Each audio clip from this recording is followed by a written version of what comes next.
Hi, everybody. What's going on? I'm holding the mic like a singer, like a person who's passionate about singing. I'm on a stage, and it's This Week in Mormons.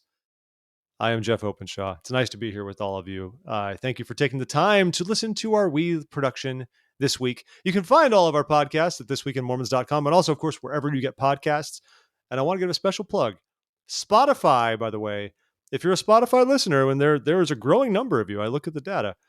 Spotify now supports reviews of podcasts. So if you listen to this show on Spotify, leave a review in Spotify for us. It's legit. This isn't like iTunes where it doesn't matter as much, but I still encourage you to do it on Apple Podcasts. It matters a bit more for Spotify. And if we were going to dominate our very niche space, it takes you people, it takes an army. So please do that. Subscribe. And a big shout out to our patrons on Patreon, patreon.com/thisweekinmormons. Pitch in $3 a month and help us pay for our various fees that make this a largely ad-free service just for you. I'm done plugging, and I'm happy to welcome back to the pod. I guess I didn't realize it's been like 6 months or something. But anyway, Patricia, Doxy, what's going on, old friend? How are you? Hello, it's good to be finally forgiven for whatever I said on the last one, and welcome back into the Twim. You're just a busy person. You're a busy person. You've got life. I am a busy person, and Jeff, maybe I'll have to give Spotify a chance. As you may know, for their produced content, they're only putting it on Spotify. So there are a couple podcasts that went to only Spotify. Well, Joe Rogan, I mean, come on. How to Save a Planet was one of my favorites, and I have been stubbornly holding out on listening to more episodes. But maybe I'll go check out Twim and How to Save a Planet. There you go. I understand like the business angle by getting exclusive podcasts when podcasts are big. I totally get it, but it makes me a little sad because podcasting for so long has been this realm of like all of us who make them just figure out where we're hosting them and how we're publishing them, and then you're just sending your feed all over. It's all about just syndicating it everywhere you can. Right. Syndication is basically not the game anymore. Now it's like a lot of the streaming models. No, it's about owning your content and having it exclusively on one platform. And the advertising. Yeah. All those sorts of things. So I get it. When you want your advertisers to pay you the big bucks, you can do some exclusive content. Yeah. I forgot this. I should know this as a podcaster. Is Apple doing their own exclusive podcasts yet? Are they doing any I don't know. content? Because they could do a thing. Because other than that, the players are pretty small. Like TuneIn does some podcast support. Right. Spotify's they're making a big play.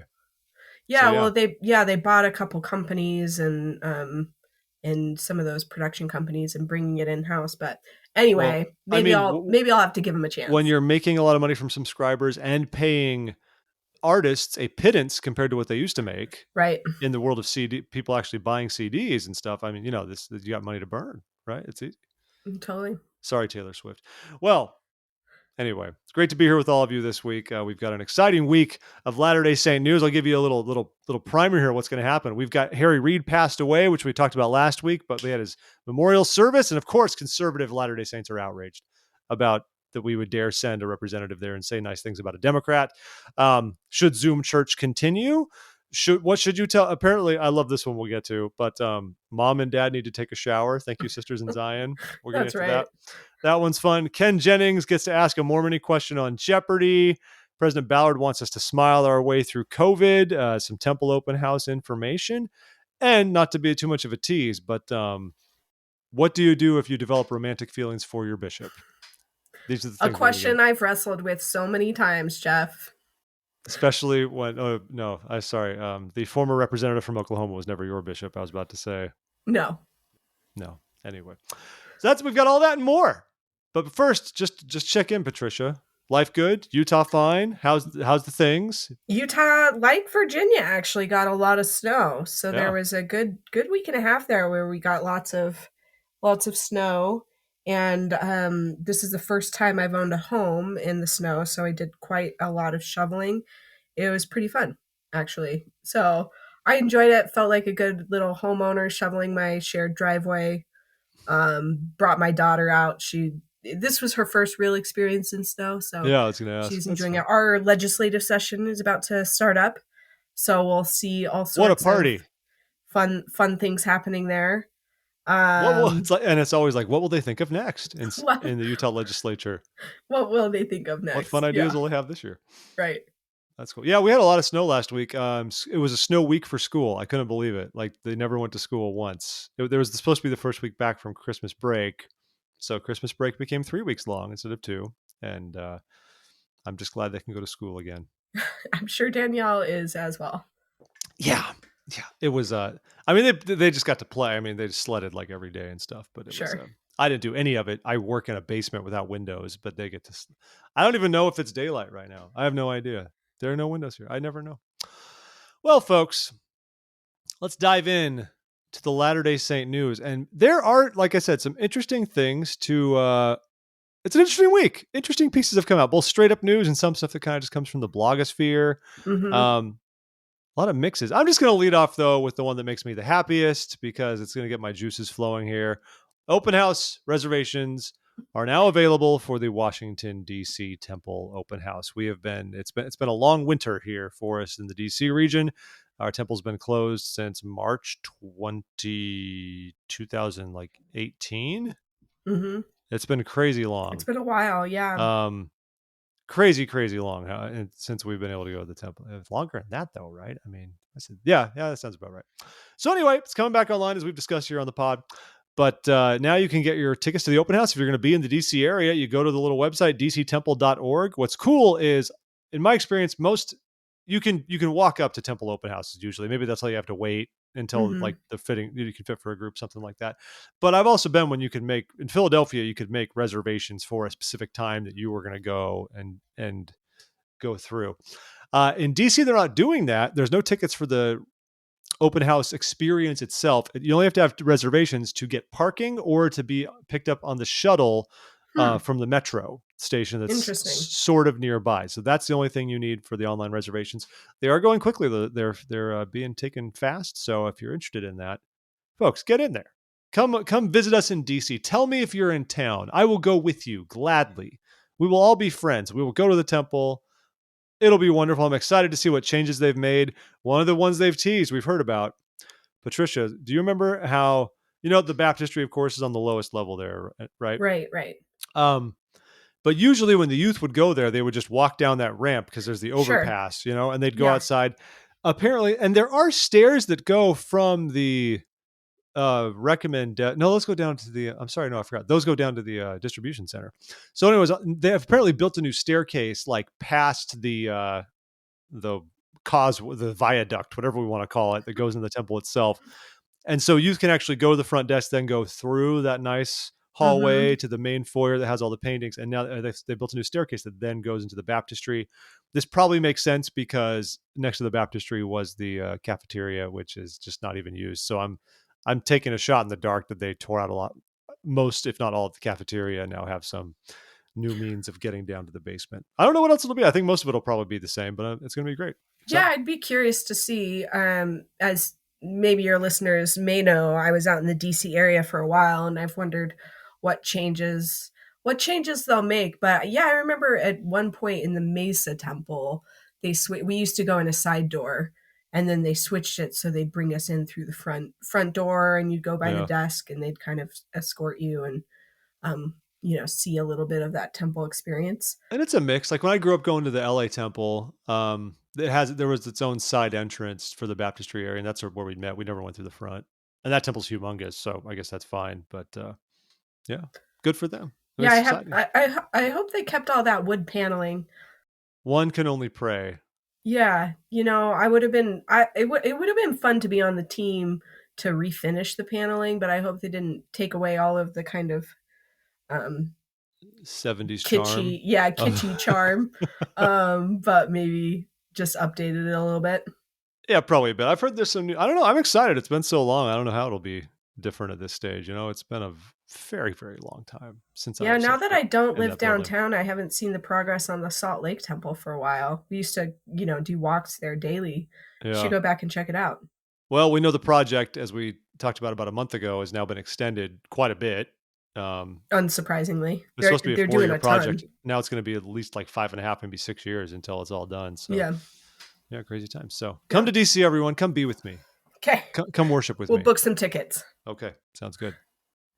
So, Jeff, I don't know what articles stuck out to you, but there was the Economist piece on, can Mormonism become a global religion? And to be honest, I wasn't that impressed with the article. It sounds like he maybe just like Wikipedia Mormonism. But I did think some of the points he brought up. So if you haven't read it, he brings up three questions which perhaps could hold the church back from becoming global. The first was the centralized nature of the church and the church's wealth, leadership, and theological teachings emanating from Salt Lake City. The second, he said, is that the congregation of a Mormon joins based on where they live. And he thought that that was one limitation, is that Yeah. it didn't give people choice. And then the third one, the second and third one stuck out to me as a little like, oh, interesting that these are the two that you're pulling out. But the third one was um, Mormons might reform their missionary practices in order to retain members more, which I thought was a little odd because he's saying, hey, people don't really resonate with sending uh, predominantly white members from America to other countries.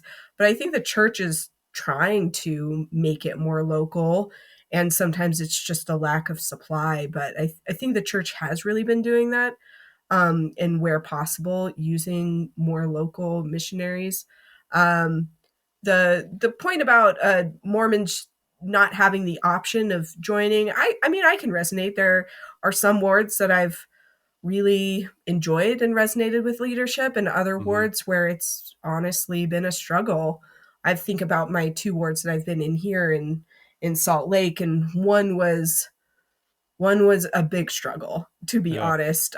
Just viewpoints very different for me, a very different demographic. And I think one of the values of having it being geographic based is you really do get to know the community, and you have to learn to interact with people that you wouldn't normally interact with. And it has some pros there, but I think some cons are not really finding a community that you would choose and resonate with. Mm-hmm. So those points, but I don't know, what did you I'd be curious about what you thought about the first point, which I do think is a challenge for a global church, is that the theology and the leadership and the wealth pretty much resides in Salt Lake City still.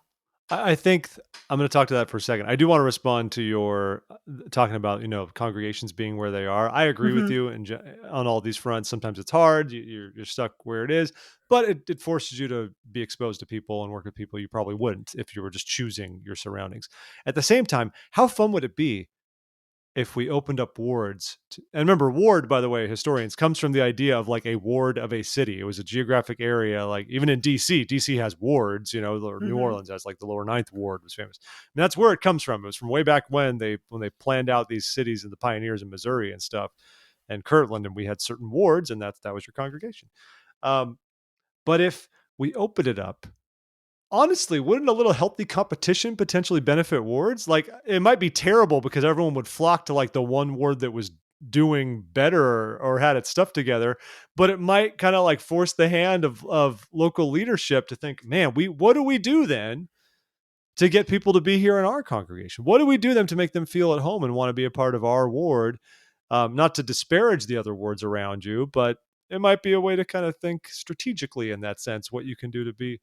Oh, the other downside of it, though, I think during the pandemic is you literally have like unmasked and masked wards, like completely Sure. like segregating from one another, which Which would be I think we have that already, Jeff, but a little bit. There are you're different right. communities. So Yeah. anyway, Yeah, I do think that wards could compete a little bit more. I think in conversations about why people go quote unquote unactive, the blame is usually put on the person not being faithful enough or being of course, offended.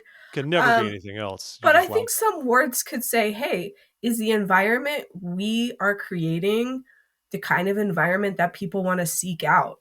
And, it's easy for people to say, oh, that there are so many blessings in service and, interacting with people you don't normally interact with. Yeah. But the story changes a little bit when you find yourself in the minority and you're always feeling like either ideologically or racially or maybe socioeconomically, and feeling like you're always in the minority can be exhausting. So, it could be good for wards to really think about what's the kind of experience that we want to create for people that is meaningful for them. Yeah. And so that kind of leads into the first point that you asked about. I mean, I think that's an issue. They interviewed Jana Reese, of course. They interview a number of like kind of prominent demographers within the church. Matt Martinick, for Hmm. example, was Patrick, what's his face? I think gets a tip of the hat, and Jana Reese. One thing they mentioned is the fact that like we're trying to be more open about music after some handbook updates. You know, what could we allow that's culturally significant that might be a bit different? I think these are good examples of everything not being so Salt Lake centric, but it is true that stuff, the wealth, like it says, the wealth, leadership, and theological teachings still emanate from Salt Lake City. I think we have been changing a bit more though in the past 10 years. It's still very much the case that everything emanates from Salt Lake City, but I feel like we've tried to do more to be thoughtful about the fact that we are a global church. This article is asking whether we can thrive as a global religion. It's Hmm. not asking if we are a global religion. We are, but whether we can thrive in that context.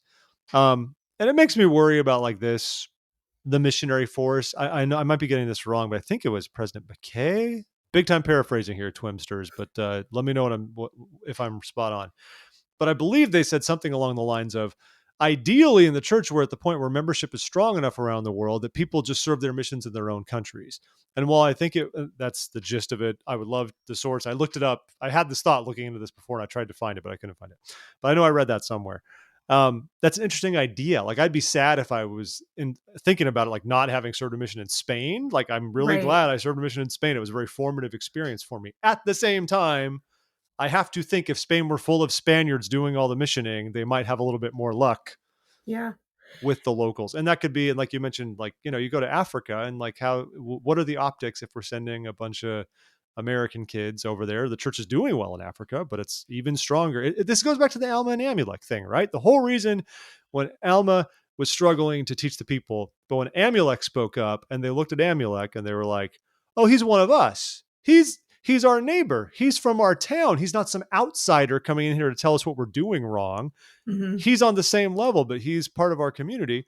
Obviously, that same lesson could be applied to missionary work. We're just not there yet in terms of numbers. You know, we just don't have that as many. We have way more North American missionaries to choose from Yeah. than we do anywhere And else. one thing that where I thought he was going to go and not is, and I just wait for a second. Let me get to my point here. But I thought he was going to go not focus so much on numbers and baptisms, but on Mm-hmm. retention, and not just retention as well, but serving for the sake of service instead of service to like get people to do lessons, Yeah, because yeah, thriving can not only just be thriving in terms of growth, but thriving in terms of reputation, in terms of community engagement.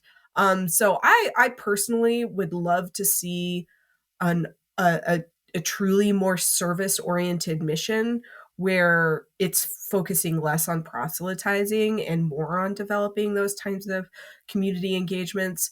That's a mission I would really love my kids to do, is one that is more service based and organizing and leading yeah. service and taking time out of their lives to do that for 18 months to 2 years. I think would be a great experience.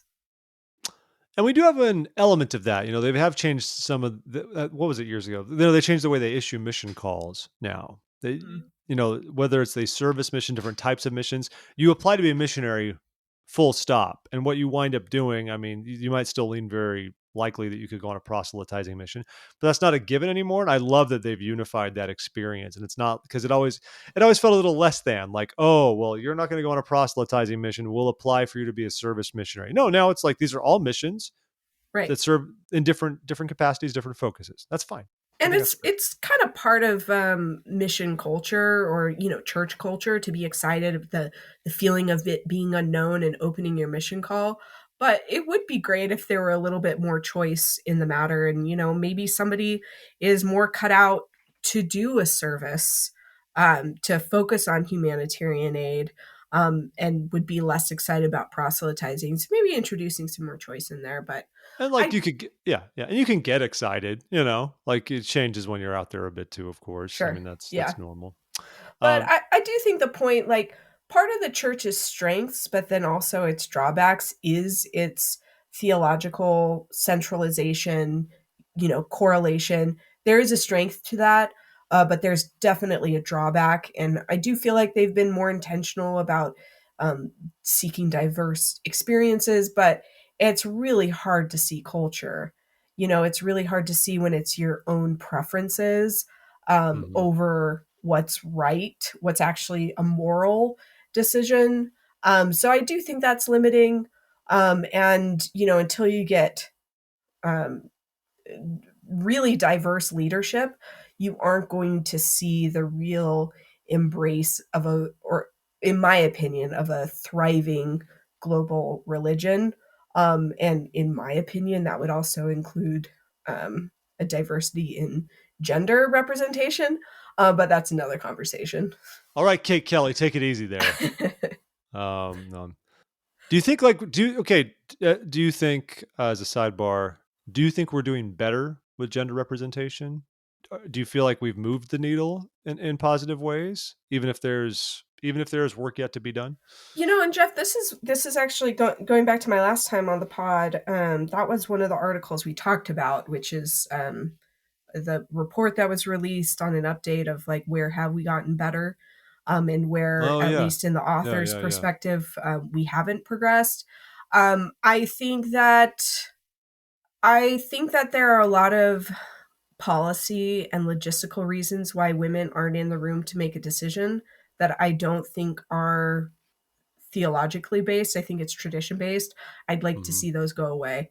I think that you always reach a better decision and consensus when more viewpoints are represented.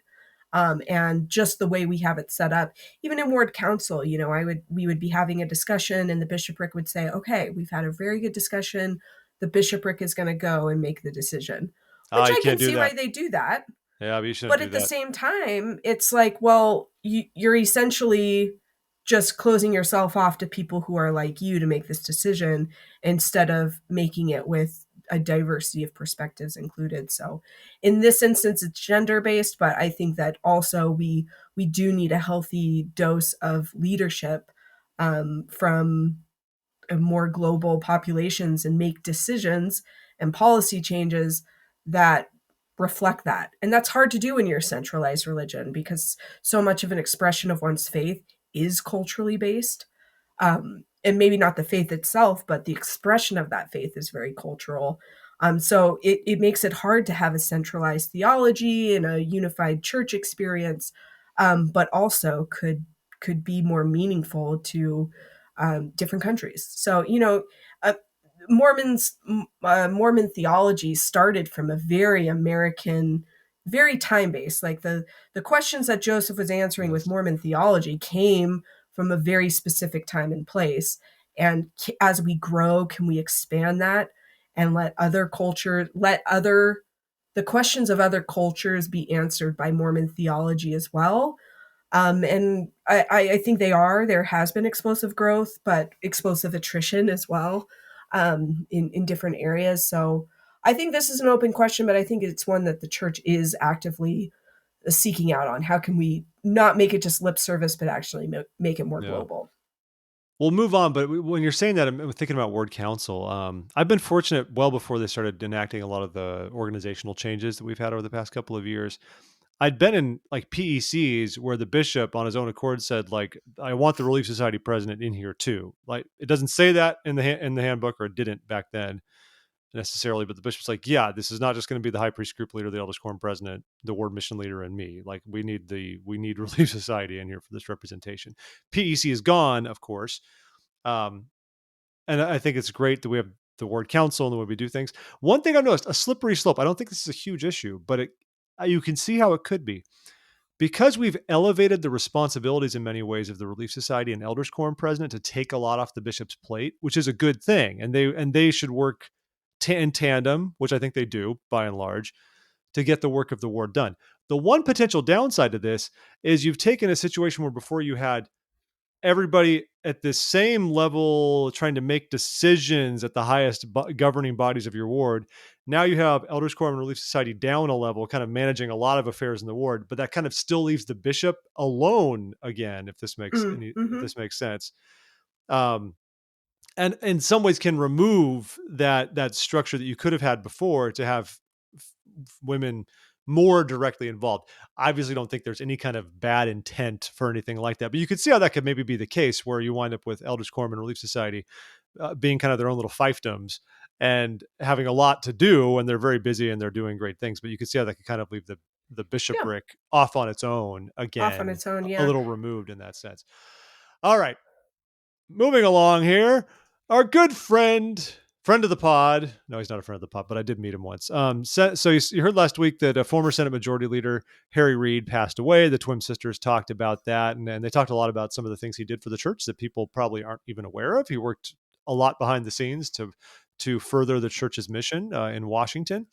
So, but this past week, they had his memorial service in Nevada. And of course, a number of dignitaries went. Former President Barack Obama, President Joe Biden was there, Vice President Harris, Chuck Schumer, all kinds of folks were there. And also present was one M. Russell Ballard, the acting president of the Quorum of the 12 Apostles. And the articles don't go into any kind of detail about what kind of relationship they had, or if President Ballard in particular had a significant relationship with Harry Reid. Not totally sure, but in his remarks, President Ballard was very just like complimentary. He described he described Harry Reid as a man of faith in word and deed, described him as a faithful disciple of Jesus Christ with a firm belief that we are all brothers and sisters, children of a loving Father in heaven, which is a great, nice thing to say. And also love this one part. Patricia and I were talking before. He shared a little anecdote. I did not know that President Ballard had lost sight in one of his eyes Yeah, I hadn't known that until I either. read this. And so he said in recent years, they had a similar plight. He said, we each lost sight in one eye at about the same time. We knew Harry Reid did. He said, he lost sight in his right eye and I in my left. And we used to remind each other that we could walk down the street arm in arm. He could help me see things on the left and I could help him see things on the right. And he kind of said that with a chuckle. Kind of leaning into the assumption that Harry Reid was a Democrat, and I guess President Ballard probably is a Republican or something like that. Great.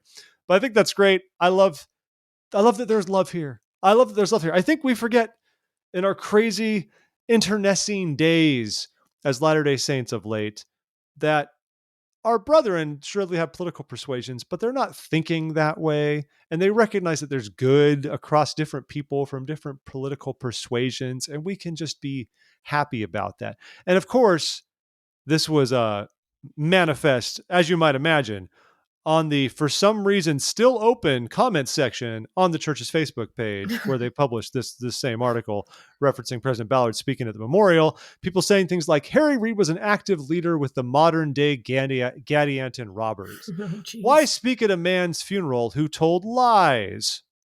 It just goes on and on. And, we've talked a lot about this over the past while, especially anything, COVID related. All right.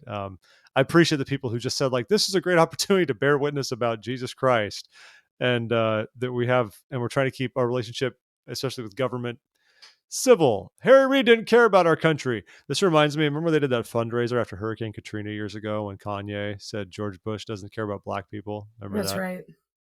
Look that up on YouTube, folks. It's like, it's not funny to say no one cares about black people, but it's funny because it's this telethon to a fundraiser, and Mike Myers is up there when people cared about Mike Myers in 2005, and he reads some some teleprompter stuff about what we can do to be better, and then it goes over to Kanye standing next to him, and Kanye just looks at the camera, says George Bush doesn't care about black people, and then the camera cuts away immediately to a shocked Chris Tucker who's like, yeah, okay. I digress. Anyway, there's people who have good comments, of course, who don't believe on who said, I don't agree with his politics, but he's obviously a devout man. I think some people might forget about some of Harry Reid's stances on some things were a little more moderate than someone in his party might suggest to. Not Mm-hmm. always, and not over, and he evolved over time like anybody else. But I was glad to see President Ballard go and just share some nice remarks about somebody. And who cares about the politics? Just say this person was a good person. Yeah, Yay. I agree, Jeff. Yeah, I actually have become more politically engaged after moving away from DC. But when I was in DC, I went up to a fireside he gave up north. And I was really impressed about Harry Reid's experience and about him just saying, taking your opportunities to serve others and Yeah. always learn and have a compassionate mindset. So it is nice to see, even though the church, is officially neutral, it does not always feel that way. So it was good to have them backing that up with sending somebody, and President Ballard speaking to his personal feelings towards Yeah. Harry Reid and in his service. So And I'm reminded of like when Harry Reid spoke at BYU, and he kind of famously said, I'm paraphrasing, but he said, I'm not a Democrat in spite of my LDS faith. I'm a Democrat because of it. Right. sure, yeah. And good for him. And of course, there's people who are upset about this, but hey, I have to remember at the same time, there were also people who were very upset when like the Tabernacle Choir was going to perform at President Trump's inauguration. Right. And that's the whole other side of it. So, we can all do better. It's at the end of the day, the church is all about just like furthering the mission of civility and the gospel Hmm. and trying to find that common ground. So Yeah. there we go. We're half an hour in and we have only hit on a couple stories, Patricia, because the banter's so good. It's just so good. Well, there were two. I mean, one article and then one. Uh, Mention. well, a blog. I was going Oh, to call okay. it a thought piece, but I think that's a little generous. Um, one piece from the Salt Lake Tribune, a discussion of queer Latter Day Saints wondering if they can date, and then a blog. Um, I won't read what I titled it in my notes, but his Oh, come thoughts of on. You how can't you could use the pearl of great price to answer the question that the trib is asking, which is what's the line, and how do you be a part of the LGBT community and also the community in the Mormon faith. So, you and I talked, you on the pod, you guys have talked about this concept a lot about, where are queer Latter-day Saints in their, what are the lines for them? How do they date? And I just want to be clear, I'm like not speaking for anyone's experience and or passing judgment. And I really do think that this is something that people struggle with. And if you are struggling with it, um, I really feel for you. If you are experiencing it but not struggling and really enjoying your expression of your sexuality, I do not judge you either. But it was good to hear about different on the spectrum from this Trib article, different spectrum of people's actual experiences and exploring where this line is. Mm-hmm. They referenced David Archuleta, who I think was a great example of Yeah. coming out and Yeah. being honest and saying, like, look, I don't know where this is headed, but I'm trying to figure it out. I think being vocal about figuring it out and trying different things and trying to be faithful, I think it's a really, really good, it's good for everyone to hear. Both, people who are still figuring their sexuality out. It's good to have models for them, of people who are going before them and trying to figure it out. And it's also good for people who don't know a lot of individuals who are openly questioning, or part of the queer community, to see that, there's a spectrum of experience and everyone's just trying to figure out how to be a disciple of Christ, and they're trying to figure it out for themselves. So Yeah. what struck you about this article, Jeff? I know this is something you've discussed on the pod a lot. Yeah, and I would say I don't think it like broke new ground, at least for what I've thought about for this issue. But I'm glad to see it get more coverage, perhaps, because we've just wondered, like, yeah, where is that line? Because, and of course, there's like they interviewed Richard Ostler, who was on the podcast about a year ago. Great episode, folks. Go find that one. Uh, but talking about kind of bishop's roulette, because you can have different bishops Hmm. tell you different things, like what's okay. And sometimes I think as Latter-day Saints, we like to be prescriptive in our discipleship. We want someone to tell us like, here is what you can and cannot do. And it's understandable. You want to like keep the rules and the law of chastity, but also, it's on us to kind of pray about it and try to think some of these things out. I don't envy anyone who goes through these experiences and has to kind of navigate these waters. It's not easy, obviously, by any stretch of the imagination. And it's even referenced here because they interviewed Stacey Harkey, who was on Studio C, and he that's how they lead off. And he says like he went to his bishop and said like, look, I'm active and stuff, but I want you to know I'm gonna date men. That reminds me of Tom Christofferson, Elder Right. Christofferson's Hmm. brother, who recently said after being celibate for a number of years, I'm going to date. His might be the biggest like green light because it's like he's saying Hmm. I can date, and I'm not a betting man, but I have to imagine he and Todd might have had a discussion about this sort of issue. before he went more public about that part of it.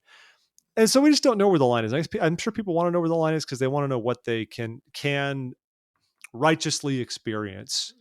And I know it's not easy because at the end of the day, you can preach chastity and say you need to be chaste, apply by the same rules that everyone else does, Mm-hmm. right? I mean, the only fundamental difference is the straight Latter-day Saints can eventually get married and be sexually active and do those things, which you just cannot do as a gay member. So I don't know. Like, so is it okay to simply be like, yep, I have a boyfriend and, we don't cohabitate and we don't do anything wrong, but we hold hands and kiss and stuff. But that's where I don't have anything to like add. It's like, that's where it gets murky because some people might Mm-hmm. say like homosexual behavior, not feelings, but behavior is the issue. So is that homosexual behavior? I mean, kissing in and of itself is not homosexual behavior. It's just sensuality, right? So it's like, I don't know. We don't have the answers, right? And I think the important thing is people just have to think it out and figure it out. And Jeremy Goff also does not have the answers. If you want me to segue into the other piece. Well, No. one point I will Yeah. make, and you touched on this, Jeff, is it seemed like all people that they interviewed said that the church leaders are they've made a shift, right? And they said, Mm-hmm. okay, whether straight or queer, single Latter-day Saints are held to the same standard. But all people that they talked to are saying that's not exactly true for some of those reasons that you said, because the end goal is held back for gay members with the thought that you can't advance it to marriage. And so, when one of the interviewees said it's great PR and utter rubbish, I hope that changes. I hope there is, through these conversations and these individuals, unfortunately, I don't think it's on David Archuleta's responsibility to kind of pave the way for people, but I'm really grateful that he's, spoken openly and honestly, because I do think that if we're going to figure out a path for people, we need to see it and we need to talk about it. So I'm really grateful to him, even though I don't think he owes us anything, but I'm grateful to him for speaking about it openly. And Gogo, is it Gogo Goff or Gogo Jeff? No, it's Goff. His name's Jeremy Goff, but his nickname is Okay. Gogo because he's always on the go He's always on the go. to hell. I'm just kidding. Sorry. I mean, I wouldn't go that far, but honestly, Jeff, I couldn't finish his blog post because I disagree with his conclusions, but I also found his arguments infuriating. I think so. One of your TWIM Facebook followers, Rachel Clausen, shout out to Rachel. This did sum up some of my frustrations. Is that he builds in the premise that we're all spiritual beings and the LGBT community wants to define people by their sexuality, but we're not sexual beings, we're spiritual beings. But then he shifts and he says that godhood is parenthood within a heterosexual marriage. So then he defines the ultimate spiritual beings by his sexuality. And it was just this very tenuous circular argument that it made it hard for me to kind of get through his Most of thought his process. pieces are like that. There's another one Okay. I found called "The Lie" about loving the LGBTQ community that many Latter-day Saints are believing.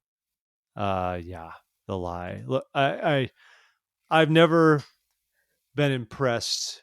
Oh, what the heck? Who cares? I try to be like charitable, but like Jeremy Goff is a bad blogger. Okay. And it's not just that I don't agree with his positions. He's not a persuasive or thoughtful writer. He's like writing stream of conscious stuff. And I don't know where he's from or where he actually grew up or anything like that. So I want to avoid any stereotypes, but it comes up like someone who's just raised in a certain bubble of thought. Or honestly, I would have seen myself writing some nonsense like this, like immediately after my mission, like when I'm super gung ho and like, yeah, righteous, hardcore. And I just, I mean, there's an audience for this. And the article is specifically about how the Pearl of Great Price holds the Right. solution to the LGBT plus issue in the church. Curiously, he has dropped the Q now. There's no just the LGBT plus Okay. issue in the church. It's the issue in the church, and he talks about how being your authentic self is wrong. He keeps talking about the LGBT movement and how it stands in contrast to all sorts of things. And he does quote Elder Bednar, because Elder Bednar he had that quote that talk a couple years ago when he said, like, there are no homosexual members of the church. We are not defined by sexual attraction. We are not defined by sexual behavior. We are sons and daughters of God. Some people took issue with that. You understand what Elder Bednar was trying to say. He's trying to say, like, look, we're all different and we have things that do express who we are, and I hate to, Sure. and things that do define us. But at the end of the day, God doesn't see us that way. God sees us as his children and he loves us. Full stop, right? That's great. And that's absolutely true. But some people take this to read someone saying, like, no one should say they are a homosexual. That term is loaded and it is part of a terrible movement.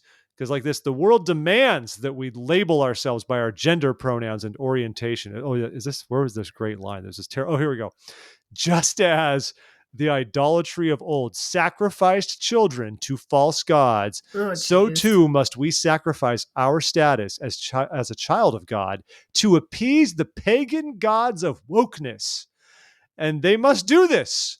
For to allow the idea to exist that we are children of God is to acknowledge that we have divine potential, the potential for godhood. Um, I love that line, the whole wokeness thing. I just read this and I think of that meme that just says, "Why not both?" You know, that one of that girl says, "Why not both?" I'm not arguing like for like that there should be temple marriage for gay people. I don't know anything about that. All I'm saying is I believe you can seek to be loving and understanding of our LGBTQ brothers and sisters. And it doesn't necessarily mean that you are sacrificing your faith at the altar of false gods, at the altar of wokeness, per se. I think Hmm. you can have a little bit of both and be a little nuanced in your thinking. I think that can be a And thing. Jeff, I think it's fair to say that I've met a lot of people over my life. Some of them have been heterosexual, some of them have been homosexual, that I think are further along in their journey to becoming godlike than me. And I don't think that their sexuality needs to hold them back from becoming that better, more loving person. Mm. So this is definitely a point that Gogo, Goff, and I will have to diverge. Another of your Facebook commenters, Go, go, Christopher go. Nicholson, said, I'm also still waiting for anyone to explain how being alone until you die gets you any closer to exaltation than being married to the wrong gender. And I do think that this is where Gogo Goff maybe needs to expand his circle of friends. I would be surprised if he passed this by a member of this community to get their thoughts.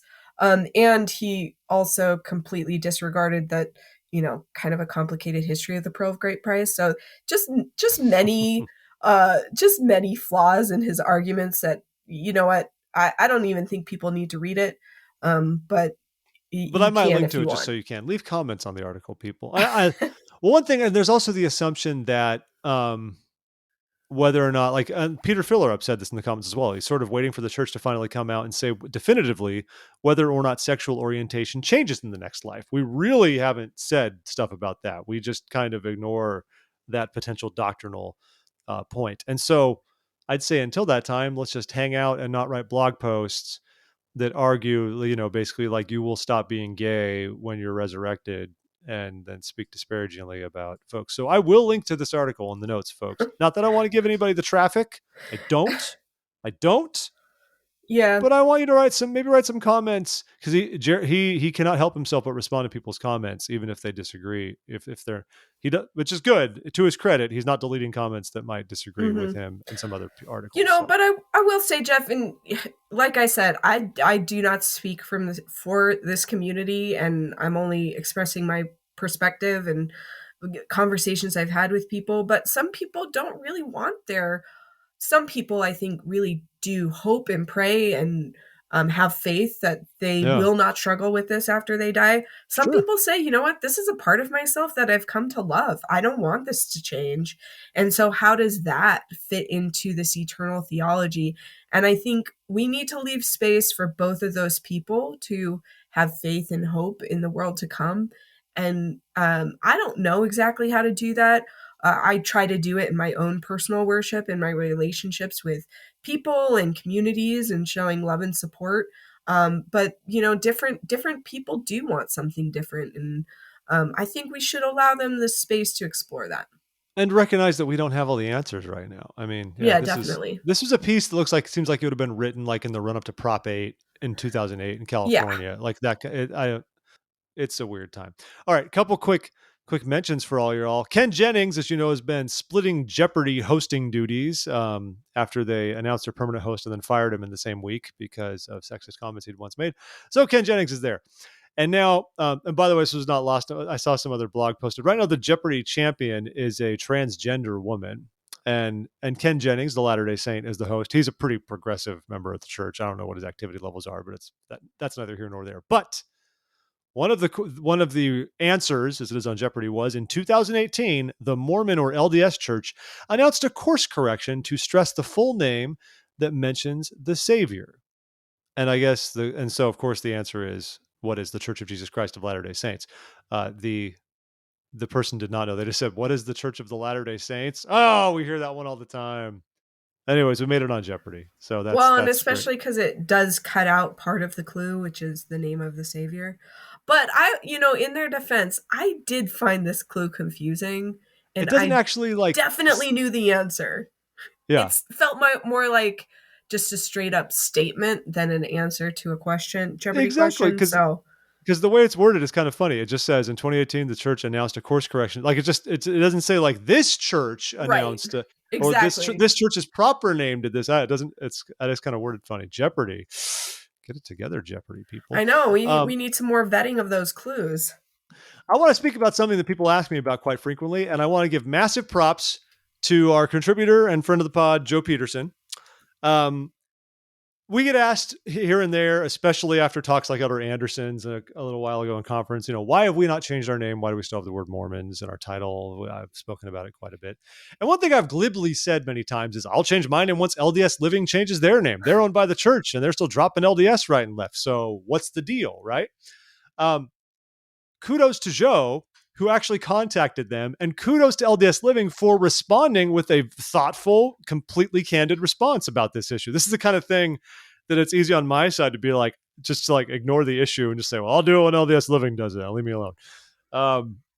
So they actually responded to Joe, and I'm not going to read the whole thing, but they said like, yeah, when we heard these words, back in 2018, when everyone was talking about this, we immediately began discussions about changing our name and what do we do? Like, we don't use the word Mormon, but we do say LDS, and we do a lot of things for faithful members of the church and Latter-day Saints. We spent a long time considering what this could be. We actually made a decision to change our name into something else and began on a whole rebranding plan. Curious they would say rebranding when the church leaders have stressed the word rebranding is not to be used when discussing the demormoning of things, but whatever.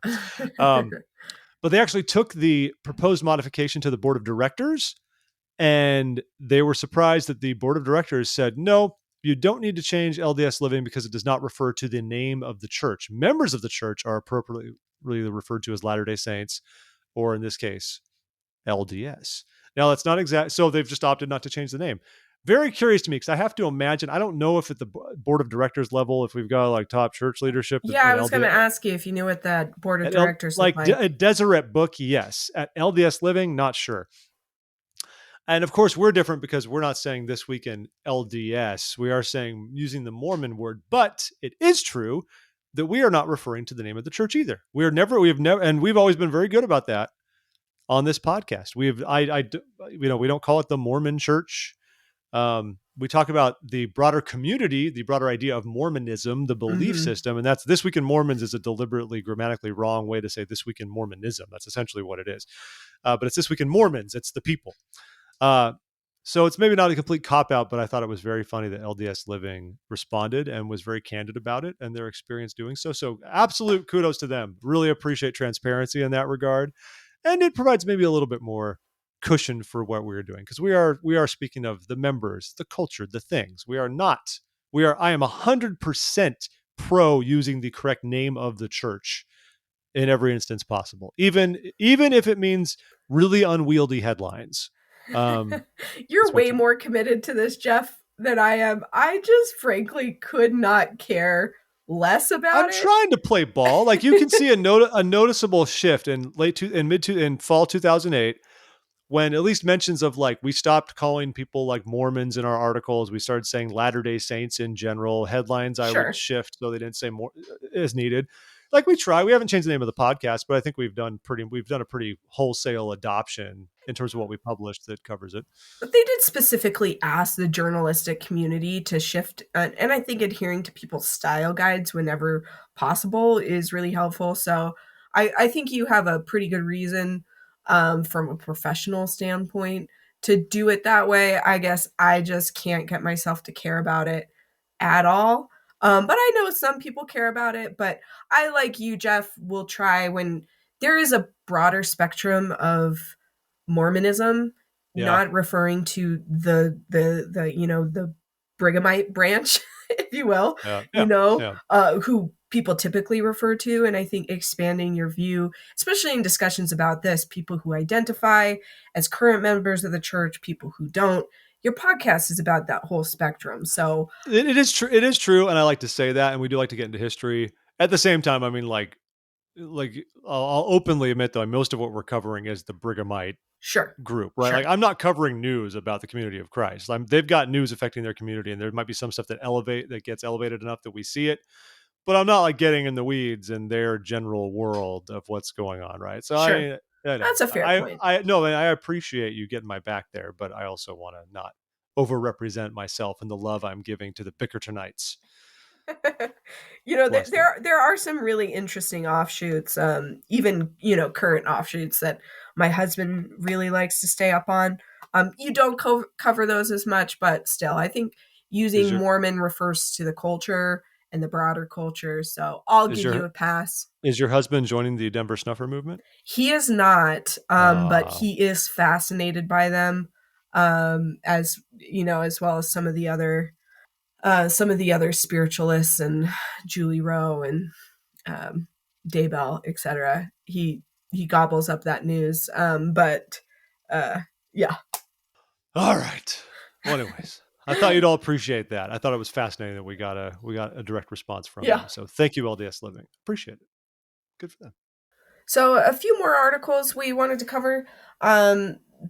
Jeff, we talked a little bit briefly before you hit the record about the Ben Spackman article about the Old Testament.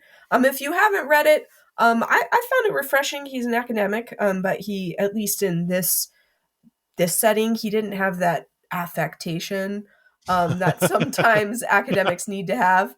And maybe affectation is a little pretentious of me to use, but he was pretty easy to follow. He did say he started off saying like, "Hey, I'm publishing a couple articles on this, and I don't want to scoop myself." So he's saving some of those more juicy details for the articles themselves. But it's kind of about the history of the Institute Manual for the Old Testament, from I believe published in 1980. Is that right, Jeff? It's around. Yeah, it's the Okay. 1980 Institute Manual, which Yeah, I used to yeah. love. I used to love to reference when I taught gospel doctrine. I thought it had so many interesting tidbits. And Great stuff. that he points out that it's still used as a primary text in a lot of countries, just because translation is so far Yeah. behind, and it's difficult to. Wait. I thought we were a global church. We are a global Are church, you but telling me we have different curricula? Oh my gosh. but he did go into a really fascinating history about the ideas that were and were not included, and kind of the history goes into the history of creationism, um, versus evolution at BYU, and some of that history. And sometimes you feel like, because the church, for I think good reasons, tries to say, oh, doctrine is eternal. But it changes a whole heck of a lot. And, Joseph Smith was always coming up with new and kind of crazy ideas to spark conversation. And that continued to happen. But sometimes we just see our point in time and think, oh, this is what was always believed. But anyway, he brings up a really interesting conversation that was happening at BYU, Mm-hmm. and kind of who won, and the views that are represented in the Old Testament.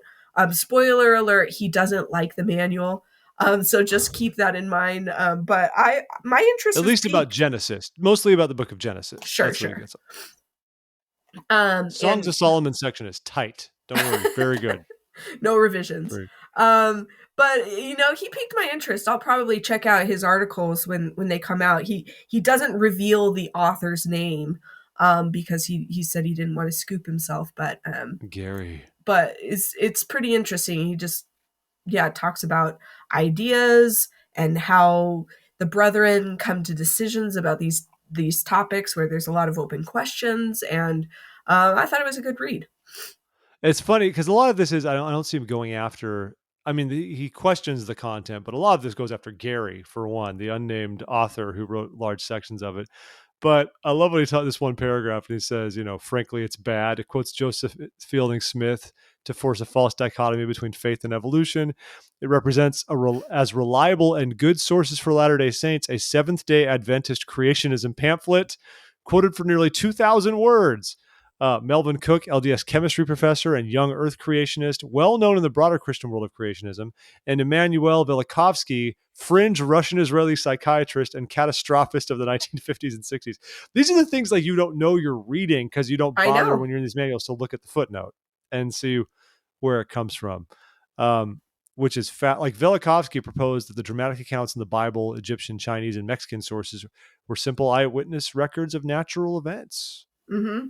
He also argued that Venus was a new planet and had Yes. passed very near the Earth, It just perhaps kind of several moved times. around. It just did its thing. Yeah, changing the Earth's axis and causing severe electromagnetic, geological, and meteorological and other effects. And that was his rationale for the flood and for different events in Genesis. Is that Venus was passing close to the Earth, this Velikovsky guy. Yeah. That So makes sense. it was pretty interesting to hear kind of the different, and the church has gone away from this thinking, right? They don't cover it directly, but they've kind of get away from it. But Ben talks about how culture and these kind of stories and kind of the way you heard it growing up continues to be what you repeat in classes. So he says that come follow me is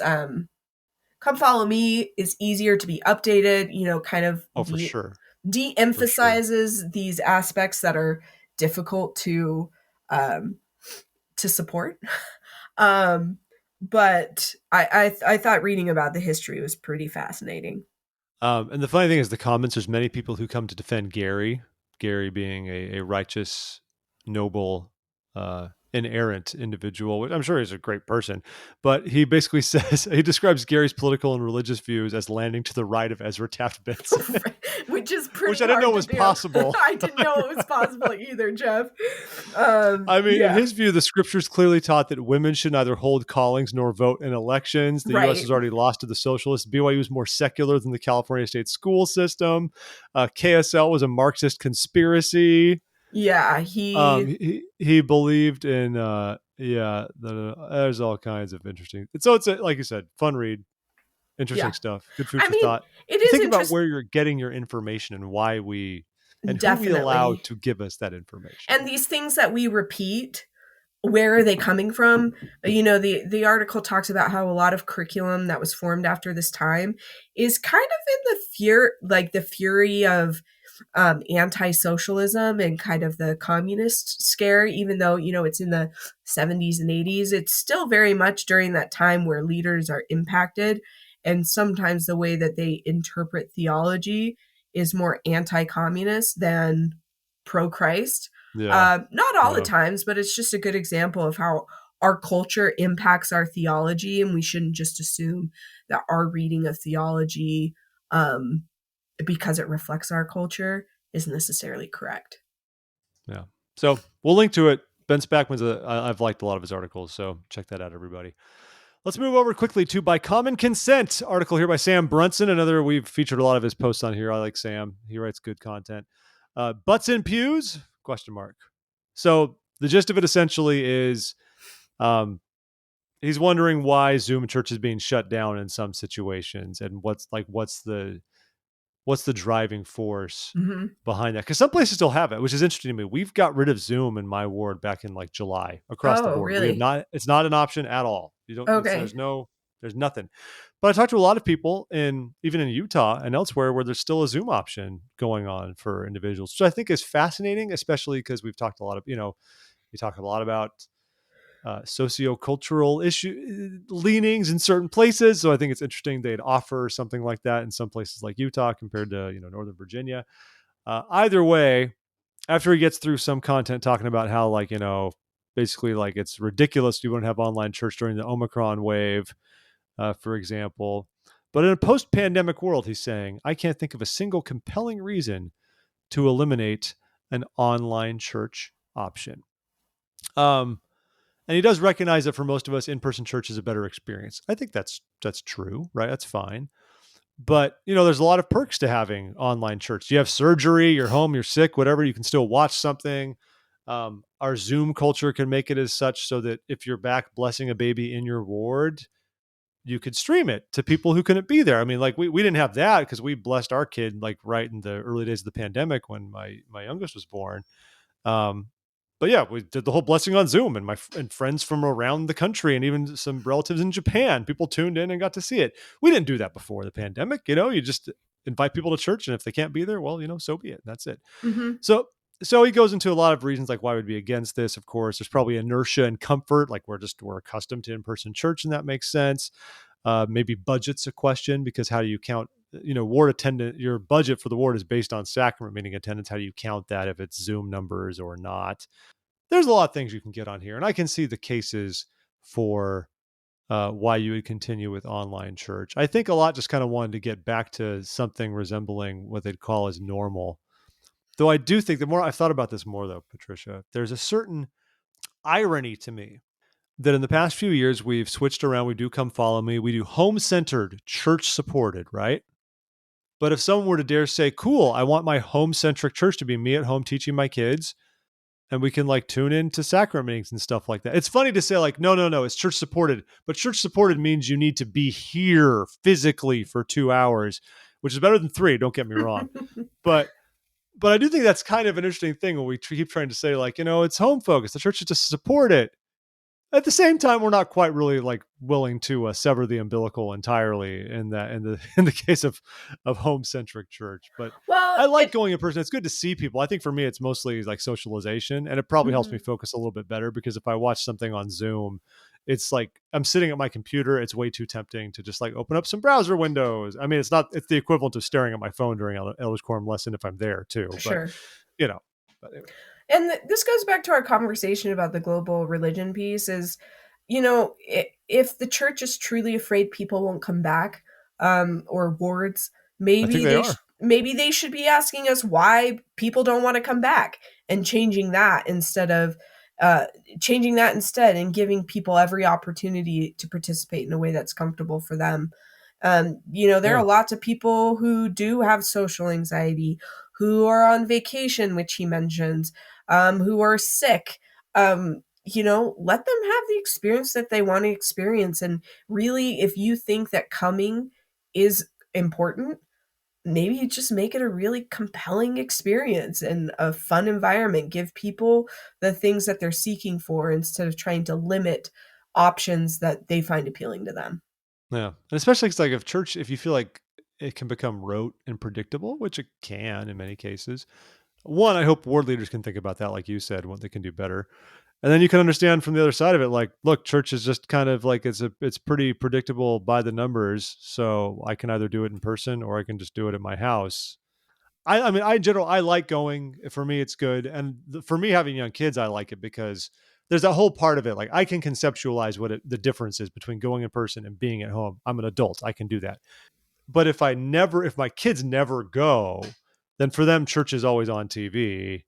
And that's all it would ever be. And so as a parent, I do, for me personally, like the idea of taking them and letting them have that experience. And like, if they were adults and wanted to be more remote, but they understood it better, okay. I just don't want to deprive them of like, yeah, this is like church. You come, we sing hymns, we have musical numbers, you have your lesson. They love going to primary, stuff like that. So inertia, Jeff. A little bit, yeah. A little bit of inertia. I don't know if it's inertia as much as like I just want to make sure that my kids are too young to understand what the differences could be. So I don't want to take away one of the options and have them just like grow up without knowing that at all. Right. But right now they only have one option, and that's going that is true. And right now they do.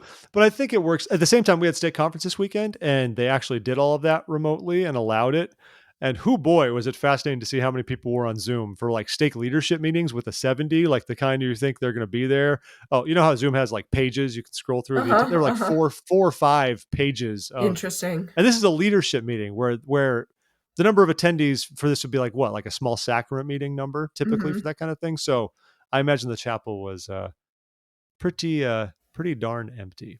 Well, Which, like I said, maybe they should think, why is this not a compelling experience for people to join and change the experience rather than kind of harking on people and trying to get them to participate in a way and that's in a non-pandemic world. In a pandemic world, I think we should say like, we just want people to be able to participate however they feel comfortable doing so, and not force them to be in a potentially dangerous public health situation. Knock on wood. I'm going to pivot to one thing real quick. I thought this was interesting. The church did this only because it's semi-related. So 6 apostles gave devotionals over the weekend, all at once, all around the world. They spoke to this, basically the 6 different continental regions of the world. So, sorry, research scientists in Antarctica, these remarks were not for you. They were for everybody else globally, but not for you. So you had Elder Uchtdorf, Elder Cook, Elder Christofferson, Elder Anderson, Elder Rasband, and Elder Renlund spoke to different groups. I won't go wildly into detail. You can read their remarks. This was like simulcast, like globally, they all did different remarks. But one that I thought was interesting, Elder Uchtdorf and his wife spoke to the Asian and Pacific areas, and the 70 who accompanied them on Sunday night, January 9th, was Elder Michael John Yu Te, who's from the Philippines. He's in the 70. I only found this fascinating when I read the article because this was Sunday night, and Sunday afternoon, Michael John Yu Te was the presiding 70 in my state conference here in Virginia. And so he clearly was a very busy man that day and flew all the way back to Salt Lake and had to be prepped for, because he's there in person with them. I just love thinking about how I saw this. I'm like, that's a busy weekend. That is a busy weekend. Usually after state conferences, they still go and like meet with the stake president some more, have a little, tie off, and then they go to the airport in the afternoon. And it's not like it's that long. Like still, that's Elder Te was very busy that weekend. Huh. That's all I had for that. I just cracked me up. Well, Patricia, anything else you want to hit upon before we go? No, those were the ones that stood out to me. Anything else you wanted to touch on, Jeff? Yes, 2 things. One, I absolutely am cracking up at this Facebook post by the Sisters in Zion. This is just a bit of humor for all y'all here. So this killed me. And they deserve all 124 shares and 6,000 likes they got for it. It says, to the couple who quote unquote showers after church while the kids are napping, them kids ain't sleep. They told their primary class it sounds like y'all are exercising with the water running. I'm not trying to be y'all's business saints, but some of y'all might want to add more background noise, switch up your workout routine, or bribe your kids with hush money, because sharing time is something else these days. Is this widespread? Mom and dad need to take a shower? I don't know if this is the thing that people say, but this just cracked me up. Yeah. I just love this. Exercise time. The comments are great too. Everyone's just like, losing a third hour put a wrench in our plans. When our kids were in primary and young men, young women, we would go home during the second hour to shower and be back for the third hour. Yeah, there were some good comments on that. Anyway, my daughter's just beginning to speak, and which is adorable, and I love it. But there could be some drawbacks down the road. This is all about what primary kids say. This is like a non sequitur. One primary kid told me once all about his mom's diarrhea. Kids are awesome, and they say everything. Oh, this just kills me. So, mom and dad have to take a shower. Apparently that's a line we all need to be using. Yeah. And the last thing I want to leave you with, even though we are long right now, a fascinating piece out of St. George, Utah. Oh, yeah. You didn't want to miss this one, Patricia. You didn't want to miss this one. Relationship connection. And also, as the one commenter said, I feel for the woman who's in this stock photo that they used, because everyone's going to think she's the problem. The headline, how can I know if I'm having inappropriate feelings for my bishop? And it's easy to laugh. I mean, okay, I get it. But I can also get why this could be a concern for some people. If you're in a situation, it's a bishop, you're meeting one-on-one, you're members of the opposite sex, you talk about deep matters a lot of time, deep personal matters, emotional and spiritual things, and you can develop a bond like that. And how do you realize, like, are you feeling romantic feelings for your bishop? Are you feeling something different? I like that she's saying, the person who wrote in, I do think he is an attractive man too. He's really impacted my life, but how can I make sure I don't get emotionally attached to the point that it would be damaging to my own marriage or I'm committing adultery in my heart? I think that's a fair question. I mean, it's a fair question. And I think it's a concern. I could imagine a lot of bishops, those of you who have been in that role, have. I don't know if there's been a lot of like mollifying concerns from your wife, or how hard it is being perhaps the wife of a bishop. And if you wonder the fact that your husband might be, having lots of very close and emotionally intimate experiences with other women, which can be a dangerous thing for a marriage. So I actually think this is worth exploring, and it's a good Yeah, question to ask. and I think you like it too because the author, the person to write back was a Jeff, This is actually spelled the the first. same way. This is actually the first I noticed that. But Okay. but I do. Good on you, Geoff Stirrer. I should write him a note and say, Yeah. Jeffs unite. And Jeff, you did help me see that it is a. I've never experienced kind of this feeling that she's feeling, but you did bring up some good points, and I do actually think his answers, some questions that you should ask yourself, are probably good for any relationship. True. And I know that many people think about this in their professional lives, and what's appropriate and inappropriate to do one-on-one with a member of the opposite sex. So I think these are some pretty good questions to ask yourself and keeping those relationships appropriate. And I think it is good guidance. I've had really well-meaning male leaders not want to go to lunch with me one-on-one, and to Oh yeah, be it's the old honest, Mike Pence approach. Yeah. sure. Yeah, And to be sure. honest, I Yeah. get it, but it had put me at a disadvantage professionally, where my Mm. opinions, my Mm-hmm. opinions weren't known. He didn't seek my advice. And so I do think that this is a good example. Her question is a relationship with a business or with a bishop. That's a totally appropriate situation. And you're not going to say don't meet one on one with him unless, there's a specific situation. Mm-hmm. And so I Mm-hmm. think it's good to think through these questions about all relationships, and think through how um, you can have relationships with the opposite gender, have the appropriate lines, and bring, just make sure everything's going okay. He asks some questions that you can ask yourself. Do you conceal affection from your husband? Are you Mm. nervous to share these experiences with your husband? Do you go out of your way to spend time alone? Are you preoccupied with how you present yourself? So I think these are good questions, even a professional, and as somebody who does work and does need people who are predominantly men in leadership positions to take my opinion seriously. Yeah, I think it is good guidance for how do you still maintain these relationships, but do it appropriately. Yeah. Yeah. And the Geoff connection, just Just really knocked it out of the park for feather you. in the cap right there. Yeah, that was, yeah. Went into that one almost as a laugh, but I think there is some good stuff to discuss there. Well, it's been quite a week, Patricia. Every week I go into the show hoping to make it only 45 to 50 minutes for our listeners, I and think then that's every my week fault. I think it's no, my fault. we've got content. There's a lot. There's a lot of good content this week. Okay. There's good discussion this week. Look at all the good things we talked about here. I mean, yeah, Mormonism is a global religion. LGBTQ saints and dating and the line. Like we've had some good discussions about things Okay, this week. good. Important issues. Well, No, thanks for for real. indulging me, Twim Nation. Is that what you call people? Twim Uh, Nation? the sisters lean on that more than I do. Okay. I'll call them Twimsters, Twimites. I should call Twimsters. them Twimites. Twimites, All yes. about the ites.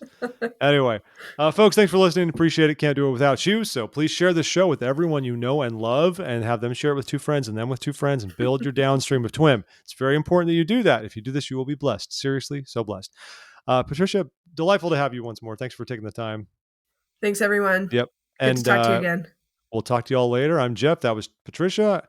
This has been This Week in Mormons, a non-LDS living podcast. And we'll talk to you again next week. See you later. Bye bye.